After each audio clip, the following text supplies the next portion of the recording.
This thing is heavy, you guys. So this is the Trophy Battery 220 amp hour 48 volt lithium iron phosphate server rack mount battery.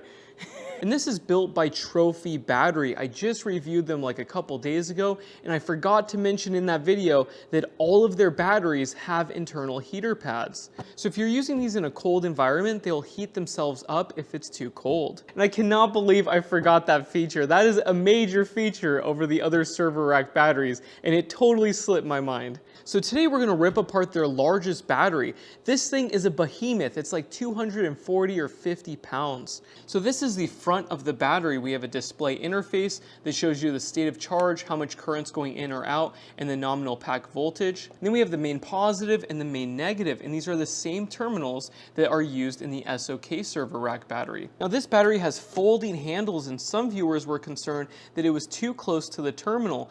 But I never had an issue with it. I had the cable coming out over here and it works just fine. Once you fold it up, it is out of the way. The plastic part of the terminal is actually higher than the handle. But that was a good observation for my viewers. I didn't even notice that. But I don't think it will be an issue. I think it's fine. I've had this battery for like 5 months, so I even forgot what was inside. Oh, that's right. There's sticky residue on this. This is the first prototype, they told me. You'll notice that there's tape across the top of these cells. And the organization of the balance lead and the temp sensors is pretty good. Something different about the other pack that we tested before is that it had foam pads to hold the cells in place. This one is better. This is kind of like an SOK. You have this metal bar going across the top, and the overpressure relief valves are not obstructed. And these square bus bars put two cells into parallel and then put it in series with the pack next to it. And you'll notice that these bus bars are pretty scratched up, but this was the first prototype. They said that this one looked pretty bad. I don't think they knew that I was going to actually rip this one apart. This was months and months ago. And we have welded terminal bus bars just like on the other pack. So this is not user serviceable at all. Oh, here we go. That's the temperature sensor. There's another one right here and another one right here and one right here. So these ones are spread out unlike the other pack. And they're glued down. The other ones weren't. They were only held in place by tape. Now look at the size of this circuit breaker. It is huge. They told me that they spent a lot more money to get this type of circuit breaker, and it is massive. This thing can handle 200 amps and it has a very high DC interrupt current rating. Oh, I see the heater pad. So under the positive terminal you can see two white wires, and those supply the heater pad that's underneath the cells. And I've seen those heater pads in other batteries. They're pretty common. Oh, look at that. So that red and black wire is the ambient temperature sensor. I've been looking for it and I knew that it had it, but I've never been able to find it.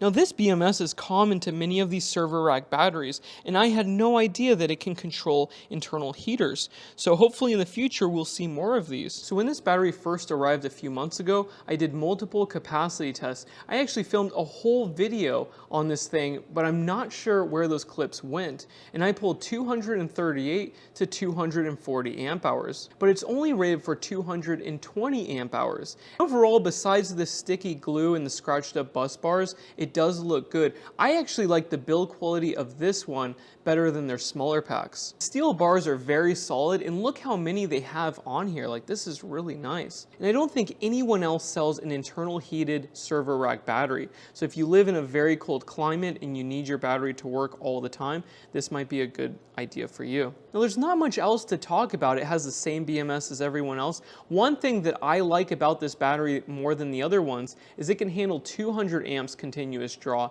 at 48 volts in this circuit breaker. This circuit breaker is fantastic. I wish other batteries had this one. It is huge. Typically for DC rated stuff, I like the big high quality ones. I mean, they're literally like 3 or 4 times bigger than the cheap ones that you buy from China. But I'm pretty sure all of them are made in China at this point. Something else they told me is that this can be oriented on its side or sticking straight up, like vertically. That means you can line these up against a wall. The engineer specifically said that that's okay to do with these. Some people had some concern. If you think about the orientation when they're sticking up, you'll still have the lattice saturated in the electrolyte just fine. The only orientation I would avoid is having these cells upside down. So this is the top of the case, so don't flip it completely upside down. But having this pack vertically, against a wall would be really nice. I'm actually thinking about taking down my metal rack and just putting this and the other battery vertically and just shove them against the wall. That would save quite a bit of space actually. And this pack in particular has been used every single day for a few months now, and again, I haven't had a single hiccup with any of my server rack batteries. I think the big reason for this is because they're all using a very high quality BMS. Typically, problems do not come from the cells, but the connection to the cells and if they're using a cheap BMS or not. So I think that's why we're having such a small amount of problems with these server rack packs. Something else is these batteries are in stock. They had some confusing words near the add to cart button, and it made people think that these were for reservation or for a pre-order, but that's not the case at all. I told them that they should not make a video until they have them in their warehouse, and that's why it took months for me to make this video. Anyways, that's all I can think of for this battery. I'm gonna throw it back into my system because this thing has a massive capacity, so I actually need it for charging my car. So let me know what you guys think in the comments section below, and I will talk to you soon. Bye.